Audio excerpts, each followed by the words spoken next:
Bonjour et bienvenue dans ce nouveau numéro de Passage au Vert. Vous le savez, c'est votre émission de l'art de vivre vert. Une émission pour nous aider à comprendre que toutes nos activités du quotidien ont un impact sur notre environnement et au final sur le climat. Alors comment limiter cet impact? Voici quelques clés avec le sommaire de ce nouveau Passage au Vert. Boulot métro dodo, dans cette émission, la tendance écolo rentre au boulot jusque dans les entreprises. Des bureaux avec du mobilier écologique à la pointe de la modernité et surtout une nouvelle façon de voir les patrons. La provenance des bois est variable, ce sont de toute façon des bois certifiés. Et aussi, une grande nouveauté, les annonces immobilières doivent désormais afficher la performance énergétique des logements mis en vente. Une petite révolution.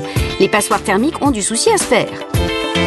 Et encore des sacs en papier. Et oui, faits avec des publicités. De la pub recyclée, détournée et rendue utile, une bonne idée pour créer des accessoires originaux, un vrai phénomène de mode.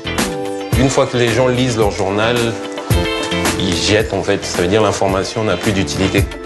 Enfin, l'écologie, qu'en disent nos personnalités, vous le saurez en fin d'émission. Des sacs en papier si jolis qu'ils peuvent rivaliser avec les plus grandes marques, c'est possible. Surtout quand on est créatif comme Michel, qui depuis 2006 fabrique entre 2000 et 2500 sacs par mois grâce à ce qu'il recycle de papier, de journaux, de quotidiens ou d'affiches. Alors comment l'écologie a plus d'un tour dans son sac? Un reportage de Marthe Lemort.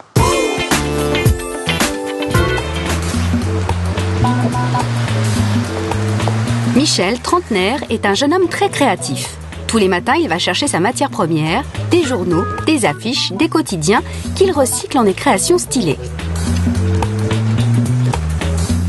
Mais qu'est-ce que tu fais, Michel, avec ces journaux? En gros, ce que je fais, en fait, c'est que je sélectionne les publicités qu'il y a dans la presse, genre là.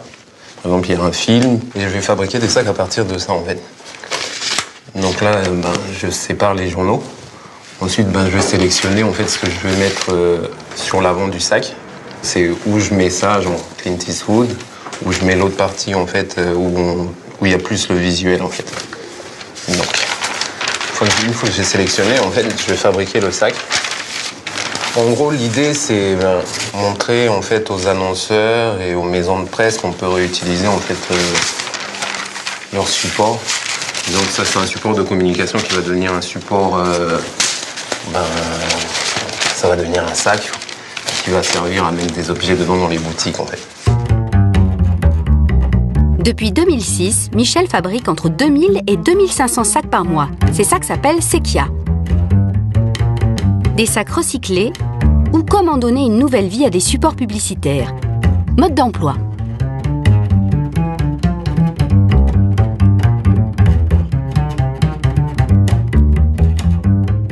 En gros, vu qu'ils communiquent tous, en fait, moi, l'idée, c'est de leur donner une nouvelle vie, en fait, à leur support de communication.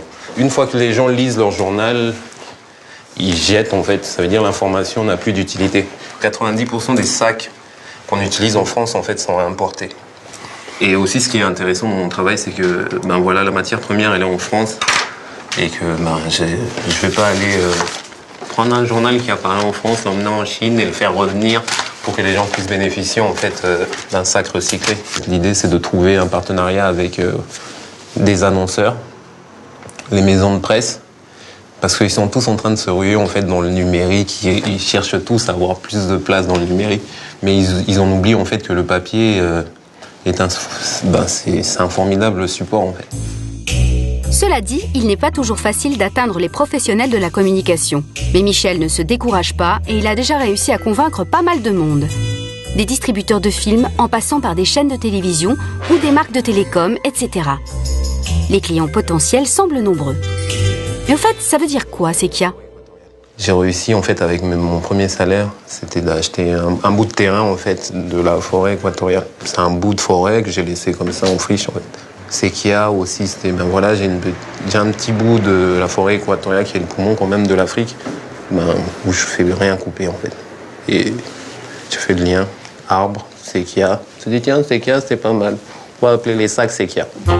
Les sacs Sequia sont aujourd'hui distribués dans une vingtaine de boutiques. Bébé en vadrouille, première boutique ethnique éthique pour les petits, utilise des sacs Sequia depuis plusieurs mois. Sa clientèle apprécie le concept et le design. Ça marche? Ouais, ça va. Je t'ai ramené les petits sacs en papier. Ok. Ça va, ça se passe bien pour toi? Ça plaît, hein? Ouais. Et c'est bien pour moi d'avoir plusieurs formats. Ok. Tu veux les formats affiches? Oui, j'aimerais bien en avoir un petit peu plus des comme ça. Ok. Assez rapidement parce qu'il m'en reste pas beaucoup. Moi, je te les range derrière. D'accord.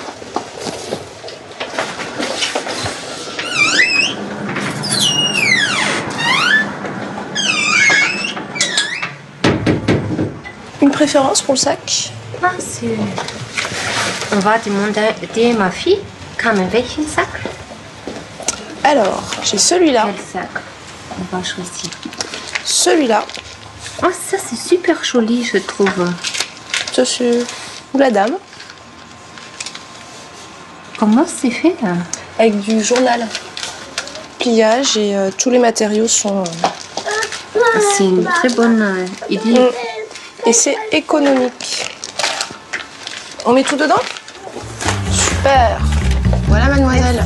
Les sacs Sekia ou une initiative éco-responsable intelligente et design. Laissez-vous tenter par cette bonne idée. Vous savez maintenant comment arrêter les sacs plastiques. Eh bien, c'est la fin de cette émission. Je vous donne rendez-vous la semaine prochaine pour un nouveau numéro de Passage au Vert. En attendant, n'oubliez pas le site internet oussoyactv.fr. À bientôt.